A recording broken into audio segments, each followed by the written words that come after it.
Hello, good morning. Ngayon i-vlog natin yung pinapatambakan natin na fish pond. So, bandang dulo to. Pang 8 days na nilang nagtatambak. Bale, 10 yung nagtatambak. So, may unang pilapil dati dyan, tinanggal natin nasa gitna para lumuwag. Bale, ang area ng pinapatambakan natin ay 150 ang length niya, meters, 150 meters. Tapos ang width niya ay 35 to 40 meters.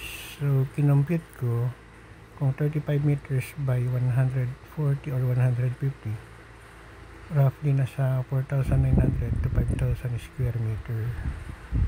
So, yun, ang kontrata ng mga nagtatambak, ang bayad sa kanila per square meter, saka ang lalim 2 feet. So halimbawa, 2 patong or 3 patong yung tatanggalin ng lupa, maging times 2 or 3 yung bayad nila. So yun yung kontrata. So balak natin na ilagay dito ay bangos, kasi napapanood natin na hito. Kung maglalagay ka sa 900 or 1,000 square meter, 30,000 or 35,000, roughly ang pagbebentahan mo nasa 10,000 kilos. Kung 100 per kilo ang hito, so gross na sale magiging 1.2 million. Hindi ko alam kung ilan yung may papakain. So first, second or third time na natin mag-alaga ng bangos, dahil nung una nabantay sa lakay, pangalawa na bagyo, umapaw yung fish pond. Kaya nga to, papataasan natin yung tambak palibot. Maglalagay din tayo ng net yan sa palibot niyan. Siguro magagamit tayo ng 6 na net, 6 na rolyo or 8. Kasi yung net, ang haba ng net 90 meters yung CC net. Yung isa naman magiging 40 yung net na mas matibay. So yan, so ang balak natin, maglalagay tayo ng kahit 50,000 na bangos lang to 100,000 na fry. Bibili tayo ng hapa net, yung parang kulambo, ang liliit ng butas. Tapos yun na fry, ilalagyan natin. After 1 to 7 days, saka natin papakawalan sa mas malalaking butas ng net. So after 1 month to 2 months, saka natin papakawalan yung mga fingerlings. Usually magtatagal to ng in operation 4 to 6 months. So eto, pinapakita natin may may siwang pa sa gitna niyan. Hindi pa natatanggal lahat yung pilapil para mailagay dito sa yung pilapil sa gitna, para hindi mailagay dito sa pilapil kasi medyo mababa pa. So hindi pa nakakalahati yung nagtatambak, magto 2 weeks na sila bukas or 11 days. Sabado bukas, Friday ngayon. So yan. Eto, may mga tanim tayo dati na puno ng nyug. Hindi masyadong lumaki kasi natakpan na ng mga mga bakawan, ganun. O di kaya mga yung talisay tree, yung mga pinagpuputol sa gitna. So ipapa-clean up natin ang balak namin sa tambak sa gitna para medyo maluwang siya, para kita lahat. After that, pwedeng taniman yung pilapil kasi mukhang medyo malapan na yung pilapil natin, saka mataas. Yung mga sobrang lupa na tatanggalin sa gitna, ipapalibot kung saang area yun mababa.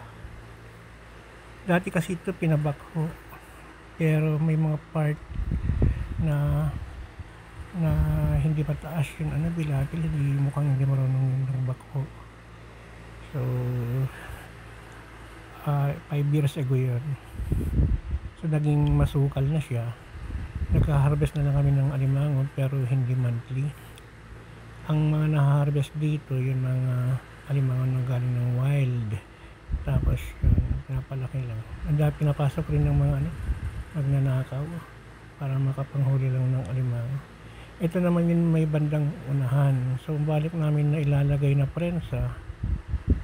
Yun ano na lang, yung PVC, yung mga 8 to 10 inches ang diameter, maglalagay tayo ng 5 para in and out yung water, maging oxygen na rin sila kapag ganung mataas yung yung atab or mataas yung high tide sa maglo-low tide. So continuous na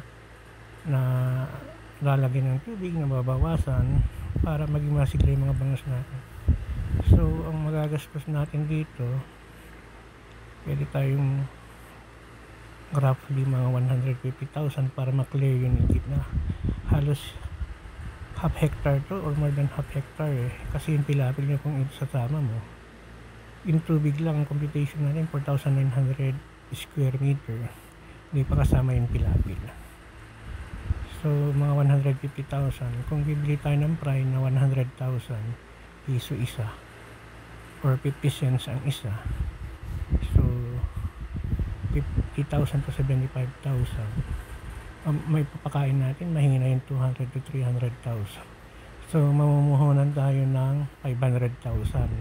Yung taong magbabantay pa, yung net. So susubaybayan nyo po kung kikita ba siya or hindi. Medyo mahal kasi sa umpisa dahil yun nga, bibili ka ng net, pipili ka ng gamit, tapos yung pagpapagawa pa ng pilapil, medyo malaki yung makukonsume na puhunan. Siguro sa second cropping or third cropping. Bali, hinahabol natin to sa January, February. Kasi kung 5 to 6 months yung bangos, June or July magka-harvest, hindi pa tayo tatamaan ng baha or bagyo or typhoon. Mga August, September na ang bagyo ngayon. So yun yung balak natin. Samahan niyo po ako. Magpo-post tayo twice a week or once a week kapag may nailagay ng mga bangos fry. So ang balak natin, mamimili tayo ng maliliit. Pero dito sa amin sa Bugay, Cagayan po, walang lumalabas na fry sa dagat. Yung mga agsayot ang tawag or ng mga fry. Usually lumalabas yung mga fry April, May, June. Ganun. So mag-order tayo. Pwedeng sa Sarangani fry. Mas maganda sana kung may i-disperse ngayon ang DA para makatpid tayo. Tapos bibili pa tayo ng hapanet para panlagyan ng fry. Yun yung mga magagastos natin. Tali. So yun.